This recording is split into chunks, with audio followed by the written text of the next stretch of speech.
Base de la sécurité alimentaire mondialisée, le blé est devenu un grain de folie guerrière.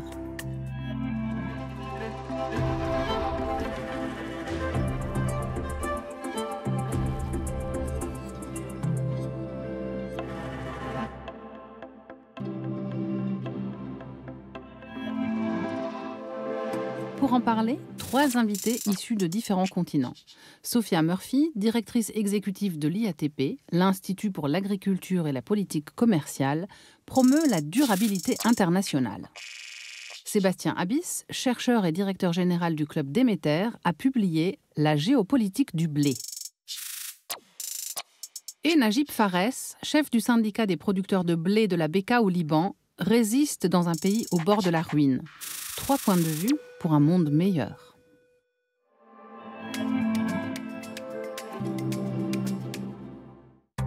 Photo prise par Peggy Schucker en juillet 2019 à Eisenhüttenstadt, dans la région du Brandebourg, en Allemagne.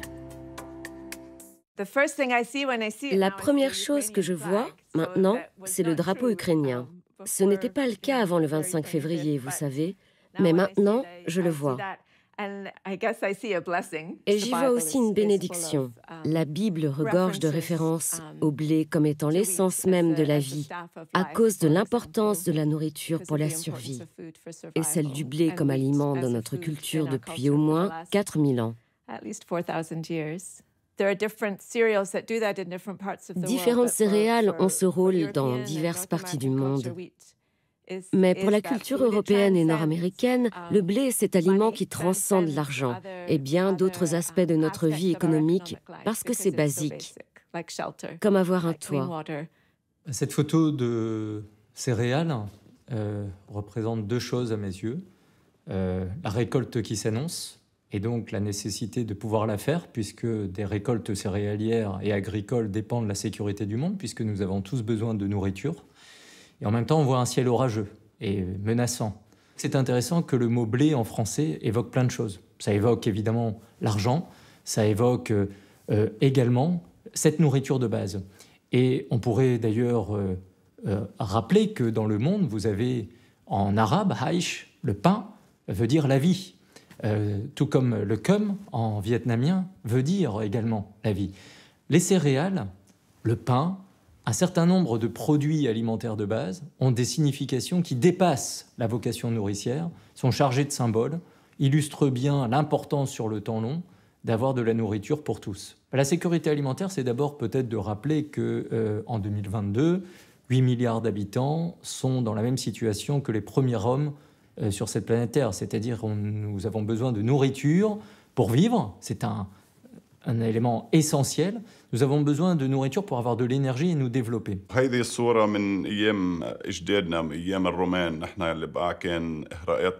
Cette photo renvoie à l'époque de nos ancêtres et de l'Empire romain. Bekaa était autrefois l'Héliopolis des Romains. Si Dieu le veut, nous résisterons pour cette terre qui nous a tant donné. Le blé symbolise la patrie, la nourriture et notre attachement à la terre. On y perçoit la force de la nature. Nous, les agriculteurs, sommes attentifs à la nature. Malheureusement, l'inertie des gouvernements successifs témoigne du désintérêt de notre État pour le blé. Mais pour moi, qui suis cultivateur, c'est essentiel.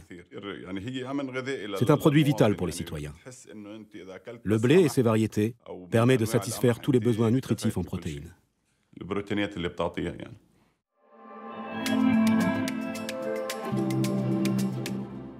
Le Club Déméter, c'est un écosystème aujourd'hui français qui rassemble des entreprises, des ministères, des écoles, des experts et qui vise à créer une réflexion collective sur des sujets ponctuels ou très transversaux avec une vision prospective, avec une vision internationale, avec une vision intersectorielle pour essayer de comprendre les dynamiques agricoles et alimentaires. Et donc c'est très important de comprendre qu'aujourd'hui, si on regarde l'enjeu de demain comme il vient sur cette question sécurité alimentaire, eh ben, il faut de la sécurité, parce que sans nourriture, nous avons de l'instabilité à la fois collective, sociétale, territoriale et à l'échelle individuelle. L'estomac creux fait une petite sonorité qui nous rappelle qu'il faut le remplir. Si cette sonorité se fait par milliers ou millions de personnes, ça peut faire beaucoup de bruit géopolitique. En 2020, l'Union européenne a produit 60,9 millions de tonnes de blé et en a importé 32 millions. La France en a produit 19,2 et en a importé 0,26.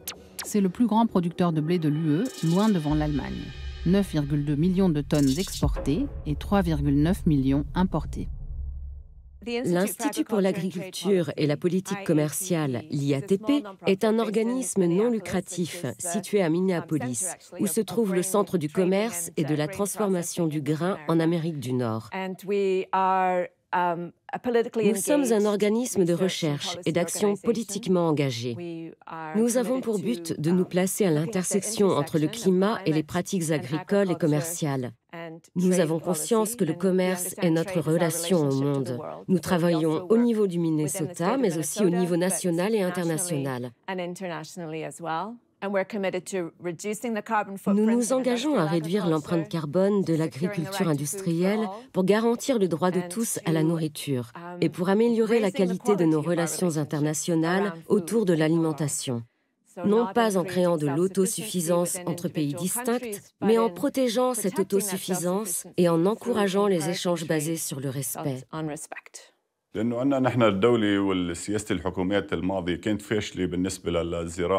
Les politiques agricoles des gouvernements antérieurs se sont soldées par un échec. Avant, on cultivait le blé tendre destiné à la fabrication de la farine à pain. Mais depuis 10 ans, le blé dur s'est substitué au froment. Ce changement profite aux grands moulins et aux sociétés de courtage qui collaborent avec les ministères. À cause de cette incohérence et l'absence d'une politique claire, notre situation financière est désastreuse. On subit la crise économique, la guerre et la pénurie alimentaire. Au bout du compte, le gouvernement n'a pris aucune mesure pour redresser la situation. On demande aux autorités compétentes de nous procurer des semences de blé tendre et de nous accorder des subventions pour les intrants agricoles qui coûtent très cher aujourd'hui. Le prix des hydrocarbures est aussi très élevé, mais on n'espère aucune aide. Quand l'armée russe attaque la banque de semences qui se trouve près de Kharkiv, ils ne s'en prennent pas seulement à la sécurité alimentaire immédiate, mais aussi à l'avenir de la sécurité alimentaire, à notre héritage, aux outils que nous avons pour répondre et nous adapter aux changements climatiques qui arrivent. Quand les Russes ont reculé face à l'invasion allemande pendant la Seconde Guerre mondiale, ils ont détruit tous les champs. Ils allaient avoir faim. Mais il ne restait rien pour l'armée d'invasion. Je pense que c'est par désespoir que l'on peut détruire aujourd'hui quelque chose qui peut avoir de la valeur pour les générations à venir, si vous l'avez préservé. On voit clairement comment le président Poutine aborde cette guerre. Je pense qu'ils emportent le blé ukrainien jusqu'en Russie, maintenant. Je le vois comme un butin de guerre. La nourriture est une arme géopolitique d'abord de paix et de coopération. C'est-à-dire que cette arme alimentaire que l'histoire parfois nous a tragiquement révélée, c'est-à-dire d'utiliser la nourriture au détriment des autres, confisquer parfois des productions agricoles pour affaiblir une communauté, une ville alentour ou le pays voisin, ça a existé, ça existe aujourd'hui, ça existera encore demain. Mais je crois qu'il est surtout important de comprendre que massivement, l'agriculture et l'alimentation dans le monde font la paix, font la stabilité, font les solidarités. Et donc c'est d'abord une arme de paix. Je pense que l'enjeu est crucial. On a milité pour ça par le passé, mais nos propositions ont été ignorées. Aujourd'hui, la guerre russo-ukrainienne a démontré toute l'importance de la sécurité alimentaire et la pertinence de nos actions pour les populations des classes pauvres et moyennes. La lutte continuera, malgré le contexte d'inflation mondiale. La crise économique nous a lourdement impactés depuis 2019. Il faut vider les réserves. Il faut une certaine quantité stockée au cas où les récoltes seraient mauvaises. Il faut des contrats et des accords sur la provenance du prochain fret alimentaire.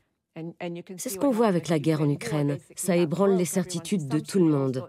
Chacun croyait qu'on pourrait faire sortir le blé d'Ukraine ou de Russie par Odessa. Quand ça cesse, on commence à se dire « D'accord, comment contourner le blocus des ports par les Russes pour accéder à ce blé ?»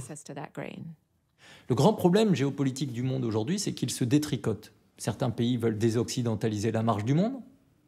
Et nous avons des pays qui continuent à penser que le monde entier souhaite ressembler aux valeurs occidentales ou européennes. Et donc nous avons, dans le cadre agricole et alimentaire, des vrais risques, non pas simplement de récolte et d'inflation alimentaire et de tension d'accès à la nourriture pour les plus pauvres, mais également des risques de prise de décision politique qui ne correspondent pas à la réalité des marchés et des besoins. Et ces risques de décision politique, elles sont notamment liées à la volonté éventuellement de protéger le marché intérieur, ce qui peut s'entendre, mais parfois qui n'est pas responsable par rapport à l'importance de partager les productions agricoles et alimentaires compte tenu de ces inégalités et de ces enjeux de commerce, un commerce qui doit être nécessaire quand il est nécessaire. Certes, nous avons hérité d'un savoir-faire agricole ancestral, mais nos méthodes ont évolué depuis. Nous avons modernisé nos processus et augmenté notre production grâce aux intrants, semences sélectionnées, irrigation, fertilisants et épandage d'engrais et de biocides. Depuis les années 90, les prêts bancaires nous ont grandement aidés, ainsi que les crédits des fournisseurs qu'on remboursait après la récolte.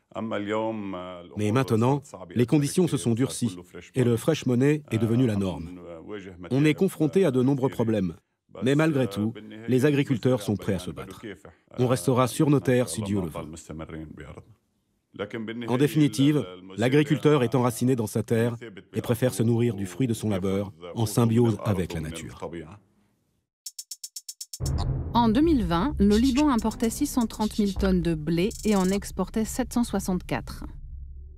En 2019, avant l'explosion dans le port de Beyrouth, le pays importait 100 000 tonnes de blé en moins et en exportait presque 7 000.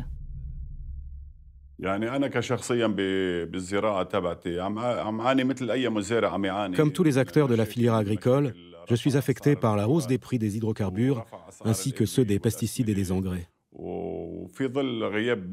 En l'absence totale de l'État et des organismes, on s'entraide avec mes frères et mes proches afin de préserver nos terres.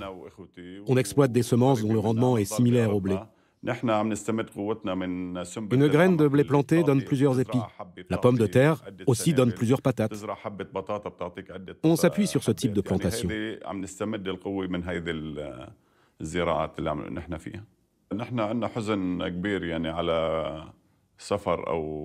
On est profondément attristé du départ ou de l'exil d'un grand nombre de fermiers. Tout ça est voulu. Le peuple et les agriculteurs libanais sont poussés à l'exode. Mais notre confiance en Dieu est grande. Si Dieu le veut, on restera chez nous. Et avec le soutien de ceux qui aiment le Liban, on n'abandonnera pas nos terres. Le Liban fait face à de nombreux défis. Celui-ci est le dernier d'une série pour l'économie libanaise et pour son alimentation.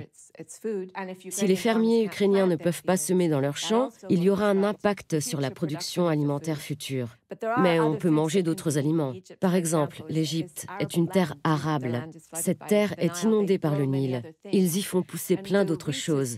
Le blé y est important, en partie parce que le gouvernement en a décidé ainsi. Le blé à bas prix des États-Unis était une façon pour le gouvernement d'acheter des bonnes volontés et de la coopération pour atteindre ses objectifs politiques. Ça s'est fait aux dépens du système local. Le Canada était un pourvoyeur d'aide alimentaire, mais pas à la même échelle que les États-Unis.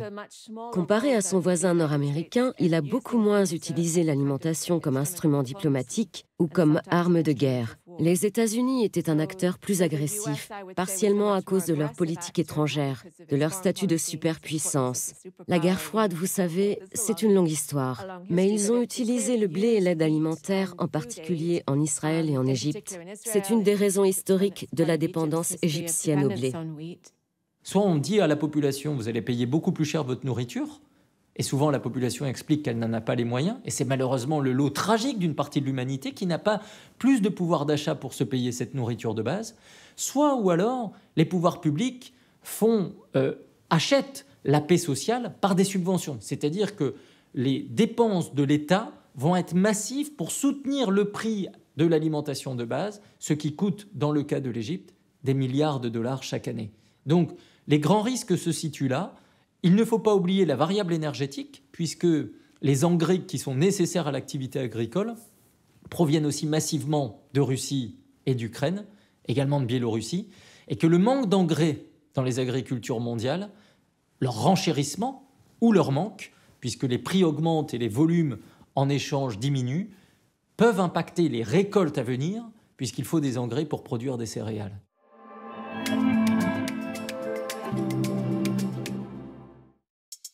En France, on ne doit pas poser le pain à l'envers sur la table. Non pour des questions esthétiques, mais parce que cela porterait malheur. Cette superstition date du Moyen-Âge. À l'époque des chevaliers et des rois, le boulanger réservait un pain au bourreau lorsqu'il venait en ville donner la mort. Ce pain était posé côté croûte sur l'étal pour qu'il puisse le reconnaître. Le funeste exécutant était craint et avait droit à des traitements de faveur. Personne n'osait le toucher pour ne pas s'attirer le mauvais sort. C'est ainsi que le pain retourné fut associé à la mort. Celui qui par mégarde l'effleurait, ou de retour chez lui le mettait à l'envers sur la table, devait aussitôt y inscrire une croix, afin de conjurer le diable.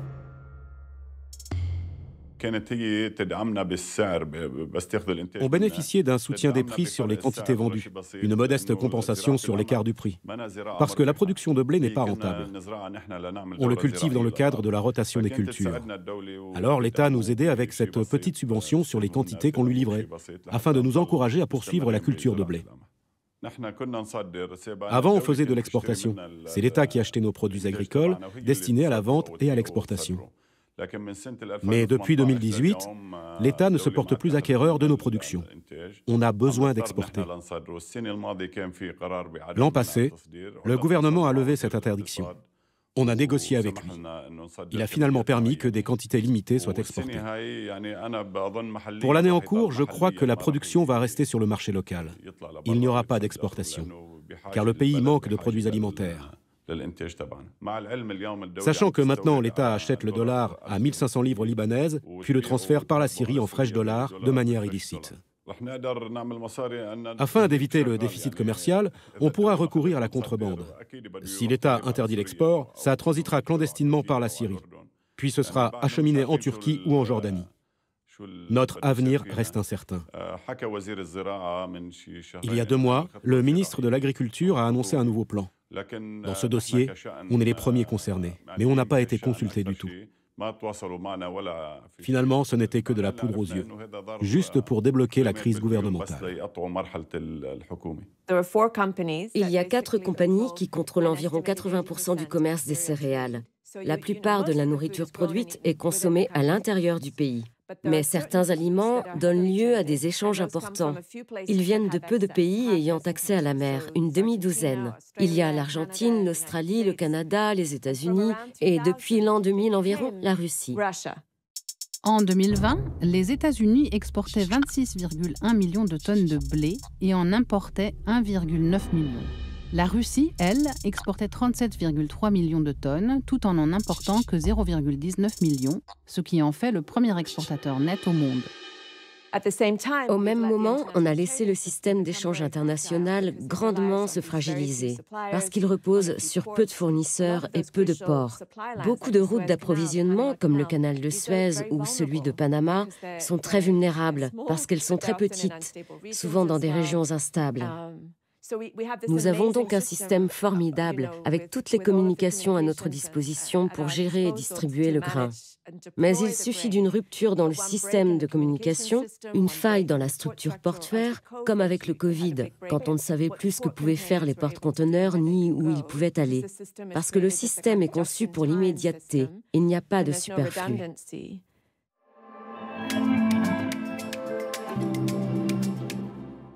Nous savons qu'il va falloir produire plus dans certaines régions du monde. Très clairement, prenons le continent africain, la population va doubler dans les 30 prochaines années. Nous avons un continent africain qui malheureusement n'est pas géopolitiquement stable partout. Et donc ce continent va devoir augmenter sa production agricole dans un contexte géopolitique peu évident, un contexte climatique difficile, de très grandes disparités entre les territoires. Mais on sait qu'il va devoir produire plus. Ça veut dire qu'on va avoir des productions européennes parfois nécessaires pour donner des besoins et des approvisionnements sur certaines cultures ou sur certaines années climatiquement difficiles à certains pays. Mais en même temps, certains pays du Sud vont donner des solutions d'adaptation au climat, de résistance au choc climatique aux agriculteurs européennes. On s'est concentré sur un point. Comment récolter davantage avec un seul plan? C'est ce qu'on a fait. C'est un énorme effort de recherche collective qui a porté sur les semences capables de supporter certaines conditions de croissance, mais surtout de maximiser les récoltes. Pour faire cela, qui n'est pas naturel, il a fallu utiliser beaucoup d'engrais. Il a fallu irriguer. Il faut une très importante adduction d'eau pure. Nous avons sélectionné un très petit nombre de caractères génétiques. La biologie de l'évolution nous montre que ça affaiblit. On a donc créé une grande dépendance aux intrants. Nos intrants, comme les pesticides et les herbicides, ne sont pas discriminants. Ils tuent tout. La plante perd sa faculté d'adaptation aux changements extérieurs. Et on se retrouve à devoir apporter des nutriments. Il faut utiliser des fertilisants pour fixer davantage l'azote de l'atmosphère. On met ça dans le sol et on crée davantage de protoxyde d'azote, ce qui accélère le réchauffement de la planète. Le système industriel a créé tous ces coûts que l'on ne prenait pas en compte au départ. Et là, nous le payons.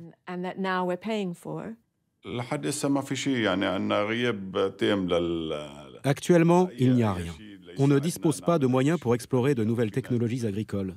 On n'a pas de fonds nécessaires pour investir là-dedans. On avance avec le strict minimum. Les laboratoires n'existent pas. Cela nous aiderait à lutter contre les maladies fongiques que les agriculteurs affrontent au Liban. Ce serait très appréciable.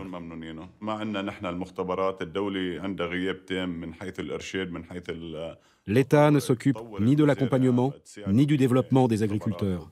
On n'expérimente pas non plus. Déjà, aimons notre patrie. Je demande aux politiciens de penser à leur pays et à leur peuple. Il faut que les tensions intercommunautaires cessent. Il faut aussi rompre avec la dépendance vis-à-vis de l'étranger et avec l'ingérence. Il y a des régions dans le monde, en Chine, en Asie, en Amérique latine, l'édition génétique ou le numérique sont aujourd'hui déployés pour avoir justement des réponses agricoles qui permettent à la fois de produire et essayer de produire mieux. Et on regarde ce que cela donne. Et il faut être vigilant. Il est normal d'avoir des débats. En démocratie, on doit toujours avoir des débats sur ce qui est juste, nécessaire, les frontières à ne pas dépasser. Mais ça veut dire aussi que l'Europe, si elle veut rester dans la course agricole, y compris pour elle-même, pour espérer demain produire autant, elle doit avoir recours à toutes les solutions qui vont permettre justement de maintenir une agriculture en Europe performante, doublement performante, à la fois productive et en même temps climatique. L'agriculture du XXIe siècle, elle va être non pas hyper intensive en engrais, en pétrole, en intensité comme on l'a connu par le passé, elle va être hyper intensive en connaissances, elle va être hyper intensive en science, elle va être hyper intensive en expérience. Et c'est là aussi où il va falloir avoir une diplomatie scientifique, parce que la science, elle est faite pour être partagée, et partagée à l'échelle de l'humanité. Pour moi, le mot-clé, c'est diversité. Tout autour de nous, il y a des aliments que nous ne voyons même pas. Une des premières actions pour éliminer la dépendance aux pesticides pendant la Révolution verte au Bangladesh est venue des femmes qui allaient aux champs et qui s'inquiétaient de leur santé. Elles voyaient que l'épandage de pesticides les rendait malades. Mais elles avaient aussi perdu beaucoup d'herbes, des plantes qu'elles récoltaient, des aliments non cultivés. C'était une part importante de légumes, les légumes-feuilles, dans leur régime, un élément crucial de la nutrition. En épandant tous ces herbicides, elles tuaient les autres plantes dont elles avaient besoin. Ça va être essentiel dans la stabilité de notre système alimentaire, d'avoir des aliments produits à différentes échelles. S'il y a une sécheresse locale, il faut pouvoir acheter à son voisin. Mais si la Russie envahit l'Ukraine, on veut aussi avoir de la nourriture chez soi pour ne pas devoir attendre le prochain bateau céréalier.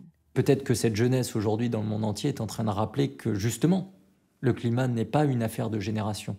Le climat est une affaire universelle, une affaire qui va concerner tous les secteurs d'activité. Et on sait, depuis des années, les travaux du GIEC le montrent bien, quelles vont être les conséquences principales d'une planète dont le climat déraille ou d'une température qui graduellement se réchauffe.